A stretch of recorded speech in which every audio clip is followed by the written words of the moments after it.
여러분 안녕하세요. 우리 어린 설교들이 갈수록 훌륭해져 가지고 제가 훨씬 더 잘 준비해야 될 것 같습니다. 오늘 여호와께 향기로운 냄새니라 그 두 번째 시간으로 여러분들과 함께 하고자 합니다.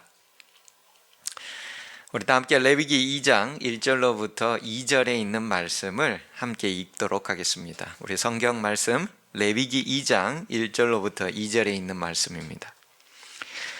누구든지 소제의 예물을 여호와께 드리려거든 고운 가루로 예물을 삼아 그 위에 기름을 붓고 또 그 위에 유향을 놓아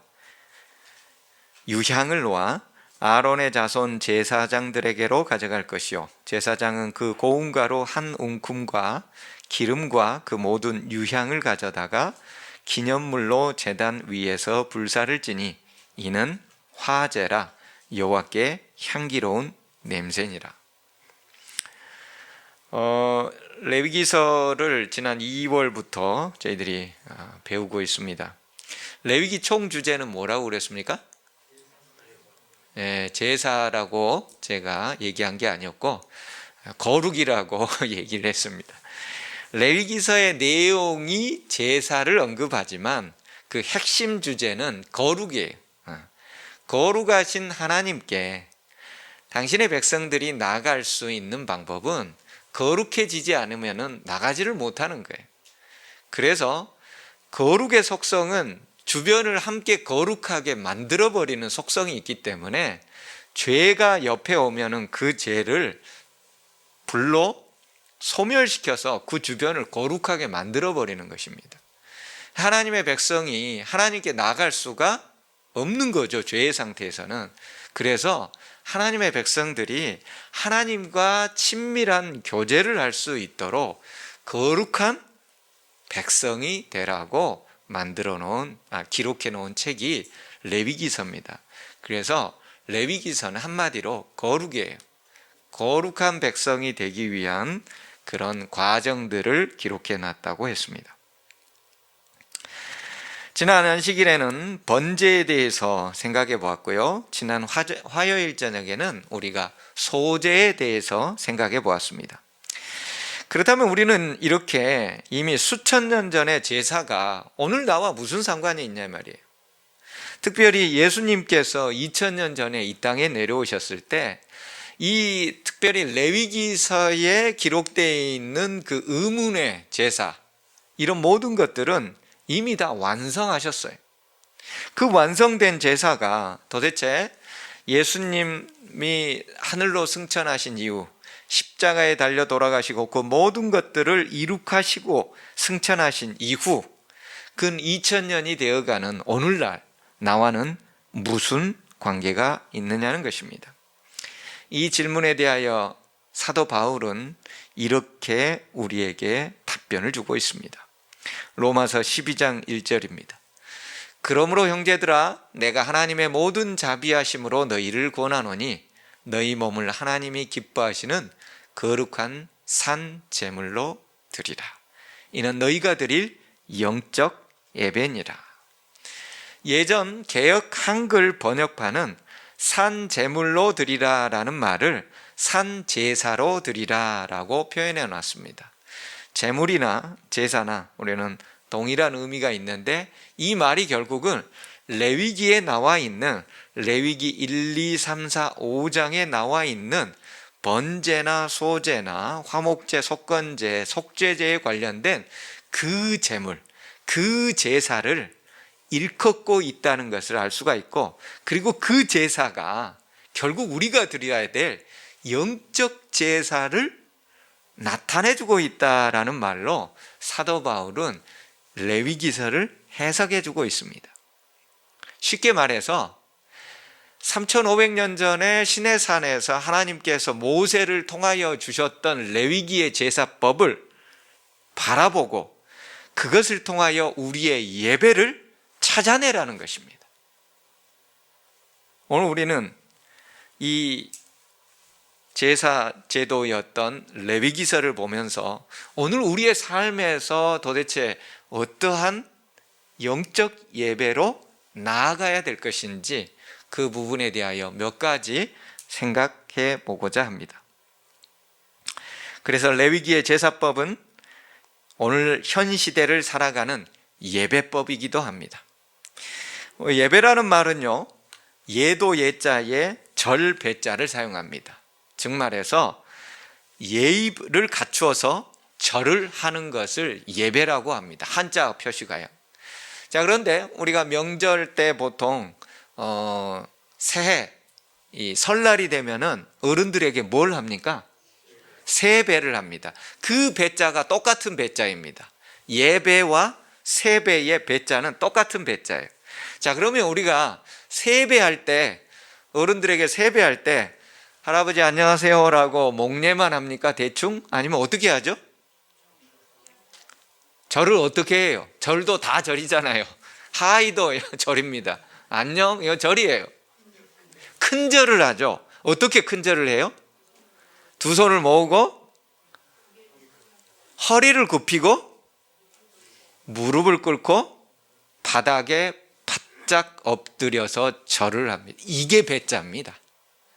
단순히 목례나 적당히 허리를 90도 숙이는 것이 예배의 배자가 아니고 세배의 배자가 아니고 어른들에게 공경과 존경의 모습으로서 바짝 엎드려서 절을 하는 것이 그게 배자입니다. 절 배자예요. 그럼 우리 예배를 예를 갖추어서 어떻게 하는 거예요? 하나님 앞에 바짝 엎드려서 우리의 절을 드리는 거예요. 예배는 예를 갖추는 것부터 시작하게 되는 것입니다. 제사제도는 예를 갖추는 것부터 시작하게 되는 거예요. 그래서 우리가 첫 번째 번제의 얘기를 들었을 때 지난 안식일이었죠. 가축 중에서나 소나 양으로 예물을 드릴진대 번제입니다. 그 예물이 소의 번제이면 어떤 것으로요?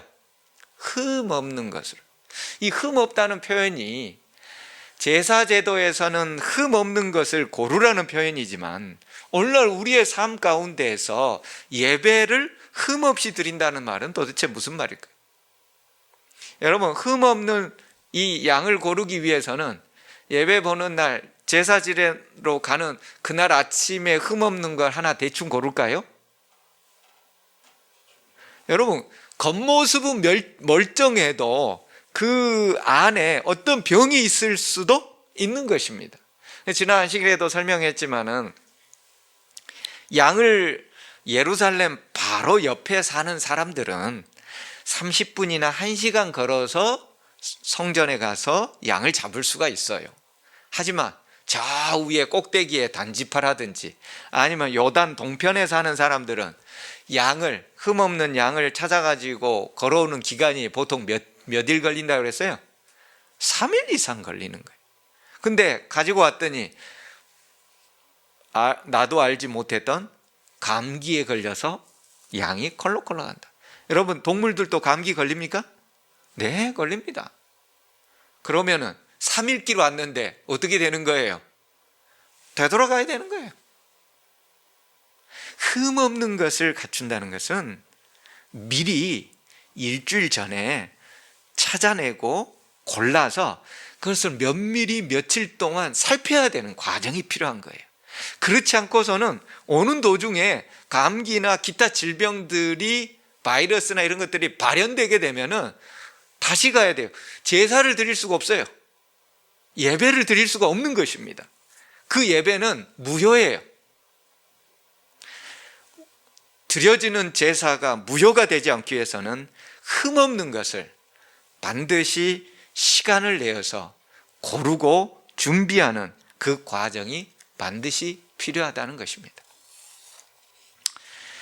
오늘날 우리의 예배는 어떤 모습입니까? 우리의 모습은 안식일이 되기 전에 모든 것을 흠없이 잘 준비하는 과정을 가지고 있습니까? 우리의 한번 코로나 시대에 우리의 예배 모습을 한번 잠시 생각을 해보자고요.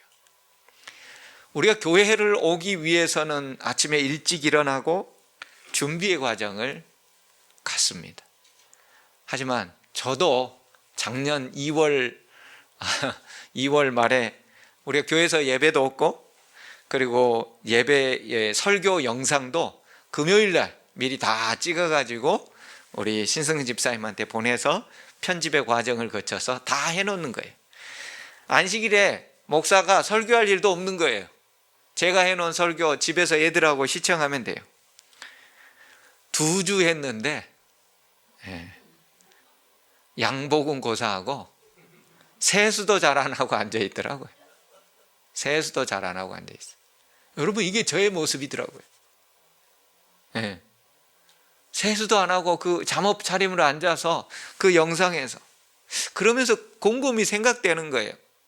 나의 예배가 사람들 눈에 보기에 좋은 복장 입고 사람들 눈이 무서워서 씻고 하는 예배인가, 하나님 보시기에 아름답고 하나님이 즐겨 받으시기에 예절을 갖춘 흠없는 모습의 예배인가 생각되더라 이 말이에요.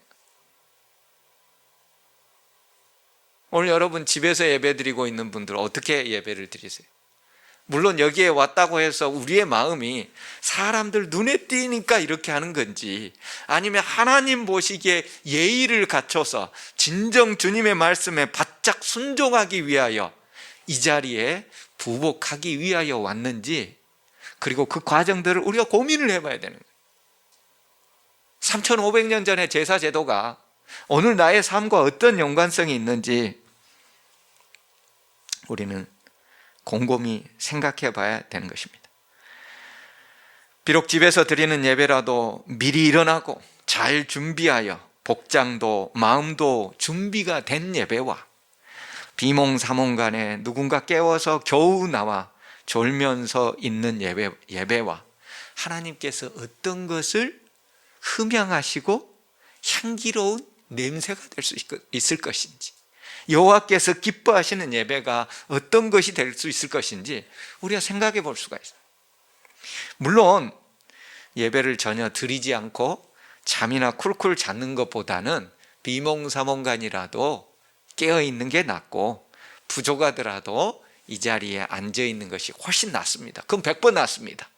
하지만 우리는 그 정도의 상태 가지고서는 마지막 대쟁투의 현장에서 승리로 나아가는 길이 너무나도 어렵다는 거예요. 우는 사자와 같이 할 수만 있으면 자신의 밥거리로 만들려는, 여러분, 사단이 저 밖에서 예배와 하나님과 전혀 모르는 사람을 건들겠습니까? 아니면 하나님의 백성, 선택된 백성들을 잡으려고 하겠습니까? 이미 자신의 밥이 다 돼 있는 존재를 왜 건들겠어요? 우리는 하늘 시민권을 가지고 있는 하나님의 거룩한 백성, 성도들이기 때문에 사단이 우리를 점점 나태하고 게으르고, 그리고 예배로부터 분리된 삶으로 우리를 인도하려고 하는 거예요. 거기에 우리가 동조되고 맞장구를 치면 안 된다는 것이죠. 우리는 안식일을 기억하여 거룩히 지키라라는 말씀을 너무나도 잘 알고 있고, 그래서 우리 교회는 제7일 안식일 예수 재림교회라는 교회 명칭에도 안식일을 집어넣었습니다. 여러분, 우리가 지난 사경의 기간에 배웠던 바로 새 천사의 기별, 창조신앙과 새 천사의 기별, 그 중에 첫 번째 천사의 기별은 바로 하늘과 땅과 바다와 물들의 근원을 만드신 이에게 경배하라는 거예요. 하늘과 땅과 바다와 물들의 근원을 만드신 이 창조주, 창조의 기념일 안식일, 안식일을 기억하여 거룩히 지키는 참 창조주에게 참 안식일에 경배하는 것이 새 천사의 기별의 첫 번째 천사의 기별의 핵심인 것입니다. 우리가 그 기별을 가지고 있는 사람들이에요. 그런데 이 안식일 계명은 안식일 하루 지키는 것으로 기록되어 있는 것이 아닙니다. 앤드루스에 있는 둑한 교수는 그렇게 얘기합니다. 엿새 동안은 내 힘써 모든 일을 할 것이나 라는 것과 제7일을 기억하여 거룩히 지키라. 요것은 다 세트라는 거예요. 여기 중에서 어떤 거 하나가 안 맞으면 그것은 온전히 안식일을 거룩하게 지키는 것이 아니라는 거예요. 물론 엿새 동안 열심히 일한다고 그래서 너무 열심히 일하다가 안식일에 피곤해가지고 못 나온다, 매일 아침 말씀을 읽고 드리는 개인적 헌신의 예배를 못 드린다, 그것은 하나님의 뜻이 아니죠. 안식일을 가장 잘 지킬 수 있는 방향으로 우리는 엿새 동안 하나님이 주신 것에 대하여 열심히 일을 하고 안식일을 가장 잘 지킬 수 있는 그 방향성으로 모든 것들이 정돈이 돼야 돼요. 이게 예의 바른 예절을 갖춘 흠없는 준비의 과정이 되는 거예요. 그리고 나서 안식일에 하나님께 경배를 드리는 것입니다. 번제의 또 다른 특징 가운데 하나는 순서 가운데 양에게 자신의 죄를 안수하고, 그리고 죄인인 본인이 그 양을 직접 죽이고, 그리고 그 다음에 뭘 했어요? 가죽을 벗기고 각을 뜨게 하는 것이었습니다. 우리가 예배 시간은 우리의 죄들이 온전히 회개를 경험할 수 있어야 돼요. 회개함도 없이 이 성전을 빠져나간다, 예배를 잘 못 드린 거예요.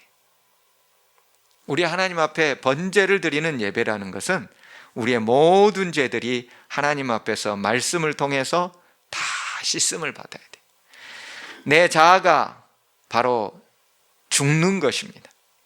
예배를 드리고 난 이후에 여전히 내 자아가 살아있다면 그것은 흠없는 예배를 드린 것이 아닌 것입니다. 우리 가운데 있는 또한 이기심의 가죽들, 이기심의 허울들, 자존심의 껍질들을 우리는 이 예배라는 것을 통하여 다 벗겨낼 수 있어야 됩니다. 우리 마음속에 있는 세속적 허울들의 가죽들을 벗기는 시간이 이 예배 시간이에요. 예배에 참여했음에도 불구하고 여전히 세상적인 이익과 세속적인 유익과 쾌락, 이런 것들을 두고 있다면 여러분, 그건 안 됩니다. 그런 끄적들을 과감하게 벗겨내야만 우리는 진정한 예배를 드리는 것입니다. 뿐만 아니라 우리의 생각이 잘못 삐뚤어져 있는 경우가 많이 있어요. 우리는 그렇지 않다고 생각하지만 우리의 살아온 환경, 문화, 처지, 방향에 따라서 삐뚤어져 있는 게 너무 많아요. 예를 들어서 우리는 아니지만 아프리카에서는 참 안타깝게도 목회자들도 부인이 여러 명 있는 경우가 간혹 있다고 그래요. 네. 그래서 우리 재림교회도 그런 것들을 가르치고 했지만은 그 문화적인 특성과 이런 것들이 너무 오랫동안 지속되어 있다 보니까 그것을 이렇게 바꾸는 게 쉽지가 않은 거예요. 그 문화적 개념들, 잘못된 생각의 방향들, 이런 것들을 뭐 해야 되는 거예요? 각을 떠야 되는 거예요. 예배는 그런 잘못된 생각에 각을 뜨는 시간이에요. 최근에 이제 여러분들이 유튜브를 볼 것 같으면은 유튜브를 딱 하나 보고 끝나는 순간 뭐가 떠요? 이렇게 유튜브를 잘 안 봐서 잘 모르시죠? 유튜브를 딱 보고 나면은 그와 연관되어 있는 하위 그룹들이 자동 추천을 쫙 해줍니다. 하나도 아니고 둘도 아니고 수십 개를. 그게 뭐예요? 흔히 얘기하는 알고리즘이라는 거예요. 그래서 예를 들어서 내가 예배를 딱 시청했다. 그러면은 그 다음 그것과 관련된 주제의 예배들이 밑으로 수십 개가 쫙 뜹니다. 그런데 그렇게 하다가 무슨 뉴스가 생각나서 뉴스를 딱 클릭했다. 그러면은 또 뭐가 뜨는 거예요? 그 뉴스와 연관된 모든 것들이 쫙 뜹니다. 그래서 요즘 우리는 그런 거에 대한 피해를 아마 잘 안 봐서도 또는 잘 크게 인식하지 않아서도 잘 모르지만 이런 유튜브나 이런 인터넷 가운데서 알고리즘에 의하여 동일한 방향의 기사들이 지속적으로 뜨는 것이요, 흔히 얘기하는 확증 편향을 낳는 것입니다. 자기 생각, 자기가 좋아하는 것만 보게 됨으로써 생각이 고정되어 버려요. 다른 반대 생각, 또 다른 어떤 방향에서의 제안들은 아예 차단돼 버린 거예요. 그게 무엇을 낳는 거예요? 자기 생각이 고정돼 버리는 거예요. 그게 맞는 거예요. 왜? 다른 사람도 다 그렇게 생각하는 줄 알아요. 이게 인터넷, 인공지능, AI의 가장 큰 문제점들이에요. 그래서 유튜브 막 그 줄줄이 딸려 있는 거, 뭐 똑같은 거, 재미있는 거 계속해서 보다 보면 거기에 완전히 빠져가지고 시간 가는 줄 모르고, 우리 청소년들이 생각의 방향이 알고리즘에 의하여, 인터넷과 인공지능과 이런 거에 의하여 한쪽 방향으로 편향되게 지나가고 있는 거예요. 여러분, 이런 잘못된 생각들, 잘못된 방향들, 삐뚤어진 사고에 각을 뜨는 시간이 예배 시간인 거예요. 하나님께서 그런 얘기들을 해주실 때 그 말씀들을 나의 것으로 예를 갖추고 엎드려 부복하는 것, 이것이 바로 번제의 예배에 해당하는 것들입니다. 번제의 특징 중에는 다른 제사에 비해 대부분을 태우는 것이 번제입니다. 이것은 예수님이 당신의 모든 것을 들여 우리 죄를 대속해 주셨다는 의미이기도 하지만, 우리에게 적용될 때는 우리가 전적으로 하나님께 헌신해야 됨을 의미하기도 합니다. 그래서 번제는 나 자신을 완전히 하나님께 드리는 거죠. 내 생각을 주님께 드리는 거죠. 잘못된 것을 각을 떠서 오직 하나님의 것으로만 채우게 되는 것이 번제의 특징인 것입니다.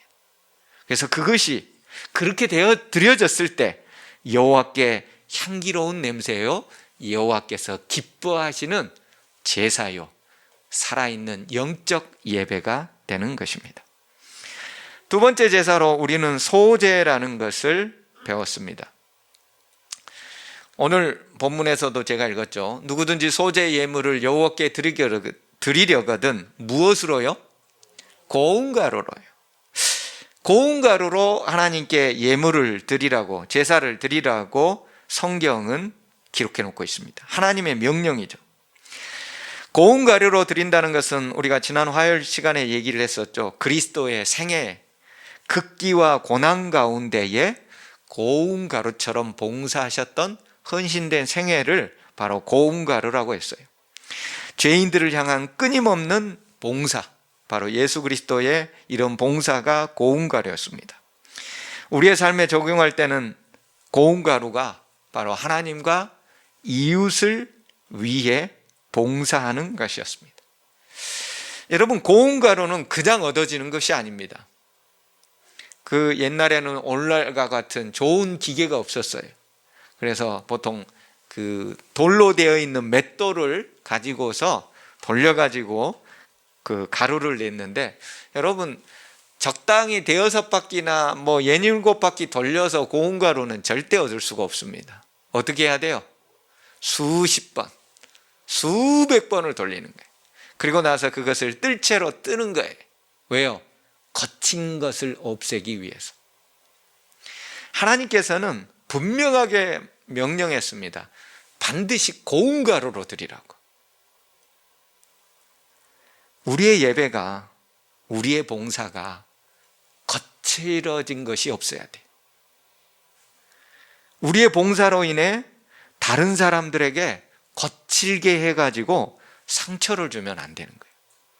나는 열심히 봉사했어. 근데 그것이 다른 사람에게 거칠게 만드는 상처를 준다면 그건 고운 가루의 예배가 아닌 것입니다. 교회에서 열심히 헌신하고 다른 사람보다 더 크게 열심히 했는데 그것으로 인하여 간혹 다른 사람에게 거칠은 상처를 낸다면 그건 우리에게 유익도 아니요, 하나님께 고운 가루의 제사가 아닌 것입니다. 고운 가루처럼 어디에서나 부드럽고 하나님께서 기뻐하실 봉사, 그로 인하여 모든 영혼들이 평안하고 하나님께 영광되는 예배를 드리는 것, 그게 바로 고운 가루의 예배가 되는 것입니다. 근데 소제를 드릴 때 세 가지 특징이 있다고 말씀드렸습니다. 첫 번째, 2장 11절에 이렇게 나와 있죠. 너희가 여호와께 드리는 모든 소제물에는 뭘 넣지 말고요? 누룩을 넣지 말고. 그 다음에 여호와께 화제로 사르지 못할 것이 누룩과 꿀 두 가지였다고 했습니다. 누룩은 우리가 잘 알다시피 지난 화요일에도 얘기했지만 바로 죄를 상징하고 있지요. 죄가 들어가면 안 된다. 근데 죄가 없이 드리는 예배, 번제를 통한 회개를 하고 그리고 소제를 드리는 예배, 당연하죠.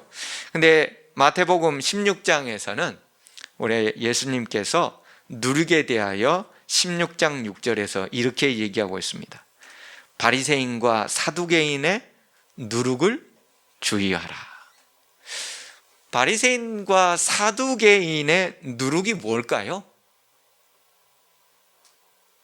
그 당시에 바리새인들과 사두개인들이 가지고 있는 종교적 위선을 얘기했습니다. 당시 바리새인들은 길거리에서 크게 기도했습니다. 왜요? 다른 사람들이 다 볼 수 있도록. 나는 이렇게 말씀에, 기도에, 하나님께, 예배에 경건하게 열심 있는 존재라는 것을 드러내기 위하여 길거리에 크게 기도했습니다. 일주일에 2번씩은 금식하고요. 그리고 외형적으로 사람들 보기 위한 신앙에 열정적이었습니다.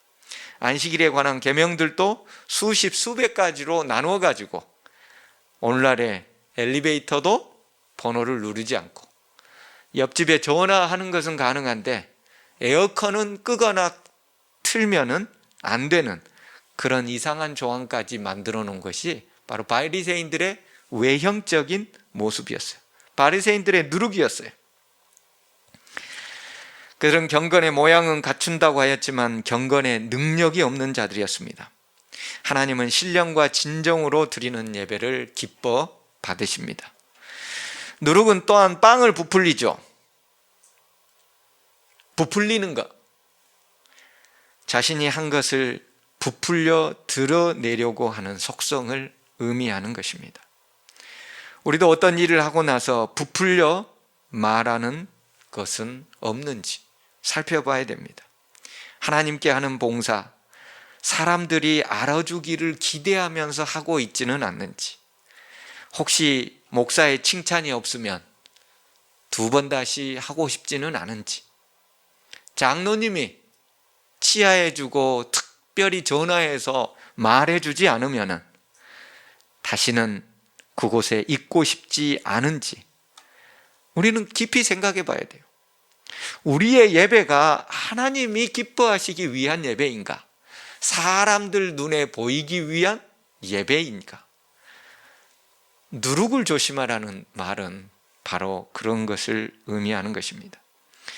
부풀려지는 누룩, 외식에 치중하는 예배, 결코 소제 가운데, 하나님께 드리는 예배 가운데 넣어져서는 안 되는 것들이었습니다.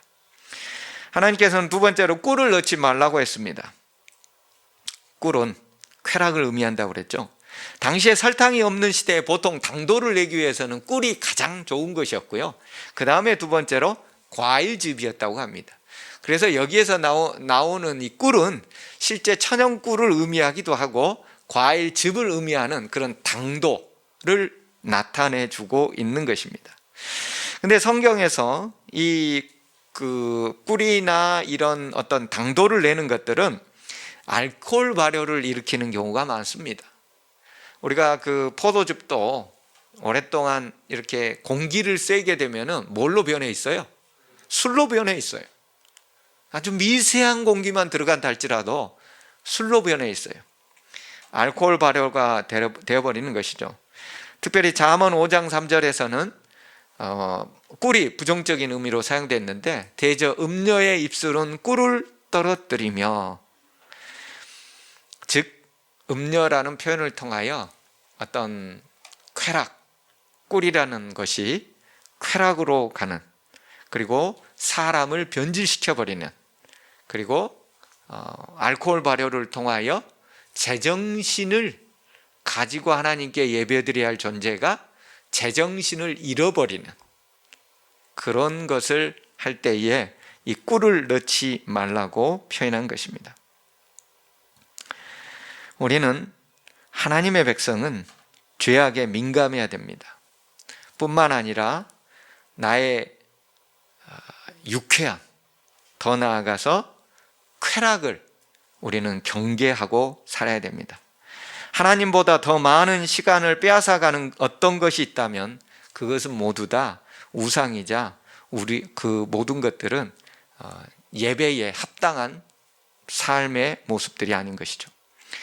그것이 돈을 버는 일이든 운동을 하는 것이든 아니면 자신의 외형을 가꾸는 일이든, 건강을 위해 운동한다고 하는데 그것이 자신의 외형을 꾸미거나 아니면 지나친 중독으로 연결되어 하나님을 사랑하고 이웃을 사랑하는 것에 방해가 된다면 우리는 그것은 꿀을 첨가하는 것입니다. 우리의 예배에 꿀이 들어가면 하나님이 기뻐하시는 예배가 아니라 그것은 예배가 아니라 무효입니다. 무효. 하나님께 드리는 제사가 될 수가 없는 것이에요. 오늘날에는 몸신이 되기를 다들 갈망합니다. 방송에서도 아예 제목이 몸신입니다. 신자가 귀신 신자예요. 하나님한테 쓰이는, 신학할 때 쓰는 그 신자예요. 어떻게 되라고요? 건강이 제일 우선시 되어서 그것만을 위해서 모든 것을 투자하라는 거예요. 건강하게 사는 것은 당연히 좋은 것인데 건강을 위한 투자가 하나님의 시간과 하나님의 예배를 희생해 버린다면 그것은 전혀 다른 얘기라는 것입니다.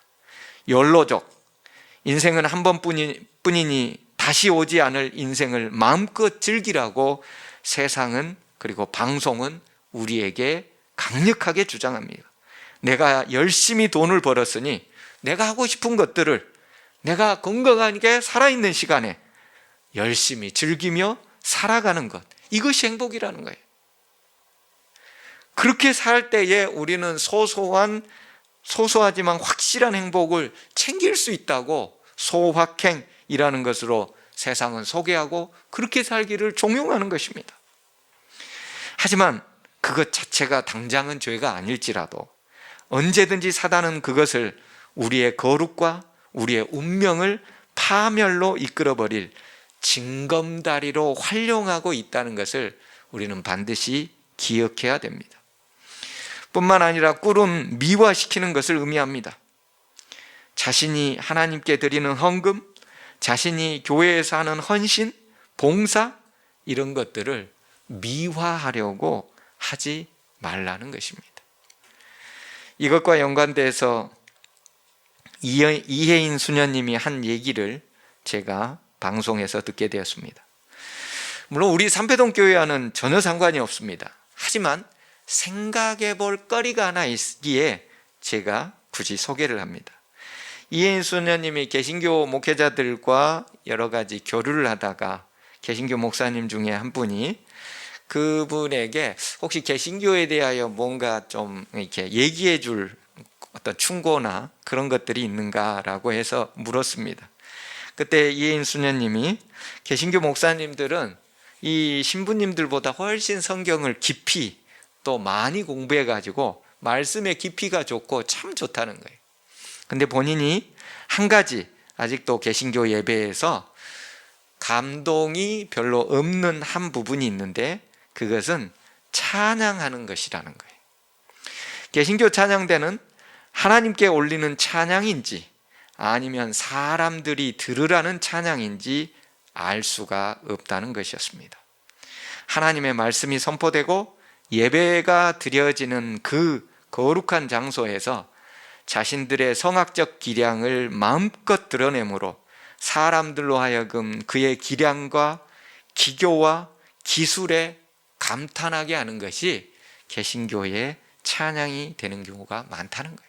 물론 우리의 재림교회는 별로 그런 경우가 많지 않지만 일반 큰 대형 교회들은 성악과 교수, 전공자 출신, 유학파, 주로 이런 사람들이 와가지고 찬양을 하면서 소리를 마음껏, 마치 뭐처럼요, 오페라 공연장처럼. 그리고 그것이 나왔을 때 여기저기서 아멘, 할렐루야 박수가 크게 쏟아져 나오면 마치 공연장에서 갈채와 환호를 받는 것처럼 하는 그것은 공연이지 하나님께 드리는 찬양이 아니라는 것이었어요. 하나님께 드리는 예배는 자아실현의 장소가 아니라는 것이죠. 예배는 예배답게, 찬양은 하나님께 드리는 찬양답게. 세 번째 소재에 있어서 소금은 반드시 넣으라고 되어 있습니다. 레위기 2장 13절이죠. 네 모든 소재물에 소금을 치라. 네 하나님의 언약의 소금을 네 소재에 빼지 못할 것이니라. 여러분, 성경에 하나님께서는 소금을 치라라고 얘기할 때에 여기서 언급한 것은 하나님의 언약에는 반드시 소금을 치게 되어 있습니다. 그것을 일명 소금 언약이라고 그러죠. 재물에 모두 다 소금을 쳐야 되는 거예요. 하나님은 언약의 하나님이신데 변하지 않고 영원하신 그런 굳센 약속이 바로 소금 언약을 의미하기 때문입니다. 여러분, 창세기 3장부터 인류가 타락한 바로 그 순간부터 하나님은 언약을 세우셨습니다. 내가 너를 구원해 주겠다. 너의 후손 다 구원해 주겠다. 이 언약을 통해서 노아 시대 때도 변함없이, 아브라함 시대 때도 변함없이, 뿐만 아니라 이스라엘 백성을 출애굽시킬 때도 변함없이 하나님은 그 언약을 실행해 오십니다. 소금 언약이죠. 변하지 않고 불변하면서 이스라엘 백성을 인도해 오는데, 근데 이스라엘 백성은 어떻게 되는 거예요? 자꾸 흔들리고 빠지고, 그래서 오죽했으면 노아 홍수가 일어났겠습니까? 인간이 10대가 내려왔을 때 그 부패상이 이루 말할 수가 없어서 다시금 새로 시작하지 않으면 안 되었기 때문에 하나님은 완전히 갈아엎어서 노아 가족을 통하여 새롭게 시작하시죠. 그리고 또 한 10대가 지났을 때 바로 아브라함을 통하여 가족을, 이스라엘 백성을 인도하시죠. 그리고 나서 또 어느 정도 지났을 때 하나님께서는 모세를 통하여 출애굽을 시키죠. 이렇게 하나님은 당신의 소금 언약을 통해서 변하지 않고 언제나 신실하신 분으로 남아 계셨습니다. 하지만 이스라엘 백성들은 좌충우돌, 원망과 시기, 그리고 모세를 시기하고, 그리고 그들의 모든 내용들은 우리가 출애굽 과정 중에서 지난 2년 동안 공부했다시피 하나님께 원망과 지탄을 드리는 것뿐이었습니다. 여러분, 오늘날 이 시대의 영적 이스라엘 백성인 우리는 어떠한 모습인가요? 우리는 출애굽에 나왔던 그 이스라엘 백성들과 얼마나 다른 삶을 살아가고 있나요? 코로나로 혹시 핑계거리가 더 늘어나지는 않았나요? 뿐만 아니라 소금은 녹아서 부패를 방지하는 기능이 가장 강하지요. 하나님의 자녀들은 소금처럼 세상의 부패를 방지하기 위해 세상에 유익을 주는 존재가 되어야 합니다. 성도는 자신의 신앙생활에만 관심을 두는 이기적인 영적 미성숙 상태를 반드시 탈피해야 됩니다. 성도는 자신만을 위해 사는 존재가 결코 아닙니다. 성도라는 말은 거룩한 무리라는 뜻이기도 하지만요, 하나님께서 구약에서 성도라는 의미는 뭘로 쓰였냐면 세속적인 세상으로부터 불러냄을 받은 존재라는 뜻입니다. 우리는 세상과 분리되어 있는, 구별되어 있는 그런 거룩한 존재들이에요. 우리의 시민권은 하늘에 있습니다. 우리는 하늘 생명책에 기록되어져 있는 그런 세상으로부터, 세속으로부터, 죄악으로부터, 죽음으로부터 불러냄을 받아 생명 가운데 있는 존재들입니다. 따라서 자신의 죄에 대하여 우리는 민감할 뿐만 아니라 이 사회에서 범람하고 있는 죄에 대해서도 우리는 민감하게 반응하고 대처해야 될 필요가 있는 것이죠. 죽어가는 형제를 보고서 그저 바라보고만 있다면 그것은 그리스도의 방법, 그리스도인의 삶의 방식, 예배가 아닌 것입니다. 마태복음 25장에는 양과 염소의 비유가 있습니다. 마지막 시대에 당신의 남은 자손들의 특징을 가장 정확하게 묘사하고 있는 것이 마태복음 25장의 양과 염소의 비유입니다. 양의 특징은 자신들이 열심히 헌신하고 열심히 다른 사람을 도와주고 봉사했음에도 불구하고 그들은 자기 스스로 그것을 했다라고 절대 얘기하지 않는 거예요. 우리가 언제 했습니까, 주님? 우리는 절대 그런 걸 하지 못했습니다. 성령에 의해서 그 모든 것들을 했기 때문에 그들은 스스로 한 것이 아니요 그리스도가 한 것에 극히 일부만을 했기 때문에 자기들 스스로 했다고 결코 얘기하지 않는 것이죠. 반면 염소의 무리들은 어떻게 하는 거예요? 우리가 언제 안 했습니까? 우리가 언제 예배 안 드렸고, 언제 교회 안 갔고, 언제 11금 안 냈고, 언제 우리가 봉사 안 했습니까? 라고 그들이 얘기할 때 지극히 작은 자 하나에게 안 한 것이 곧 내게 안 한 것이다. 오늘날 기독교는, 특히 개신교는 대한민국에서 이기적인 집단으로 외면받고 있습니다. 교회 때문에 죽겠다, 목사 나와 분노의 계란을 투척했습니다. 주 예수를 믿으라, 그리하면 너와 내 집이 구원을 얻으리라. 이것에 사람들이, 주민들이 몰려와서 계란을 투척하면서 목사 나오라는 거예요. 목사 때려잡자고. 이제 개진교라면 지긋지긋하다고 하는 것이 이 코로나 시국에 대한민국의 국민들이 교회를 바라보는 일상입니다. 물론 사단의 계략이 크게는 작용합니다. 정노의 계단 116쪽에는 이렇게 나와 있죠. 사단은 그리스도인의 생애가 어둡고 불행한 것처럼 보이게 하고자 노력한다. 그는 그것이 어렵고 불쾌하게 보이기를 원하고 그렇게 하는 거예요. 맞습니다. 사단이 그렇게 하고 있지요. 그렇다고 우리가 거기에 동조돼서 똑같이 세상 사람들 보기에 그런 편협하고 사회로부터 지탄받을 그런 모습으로 살아가면 이기적인 집단으로 보여서는 아니 되는 것입니다.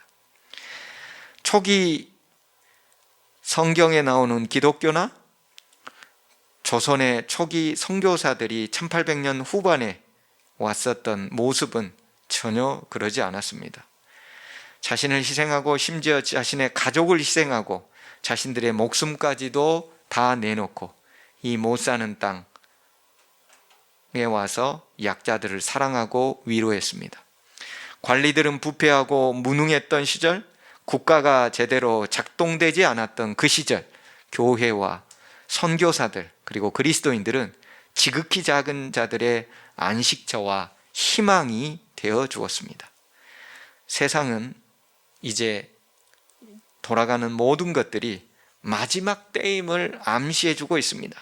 처처에 기근과 지진과 전쟁과 사랑이 식어지고 전염병은 창궐하고 사람들은 자기를 너무 사랑하는 것이죠. 욜로 이런 것들, 소확행. 과학은 신이 되어버렸습니다. 이미 창조로는 없습니다. 그리고 자기 유익과 자기 자신의 기쁨만이 모든 것을 추구하는 자기 자신이 종교가 되어버렸죠. 이 마지막 시대에 때를 따라 하나님의 양식을 나눌 줄 자는 누구입니까? 교회 증언에서는 이렇게 얘기하죠. 우리의 모든 능력은 우리의 창조주께 간합될 봉사를 하게 하고자 우리에게 주어졌다. 여러분, 우리의 있는 힘, 우리의 재력들, 우리의 능력들, 창조주께 간합될 봉사, 그걸 위해 우리에게 주어진 것입니다. 제일 마지막으로 가겠습니다. 그대는 세상의 관습을 따라서는 안 된다. 너희는 이 세대를 본받지 말고 오직 마음을 새롭게 함으로 변화를 받아 하나님의 선하시고 기뻐하시고 온전하신 뜻이 무엇인지 분별하도록 해야 됩니다. 제가 언젠가 서서평 선교사에 대해서 한번 얘기한 적이 있었죠.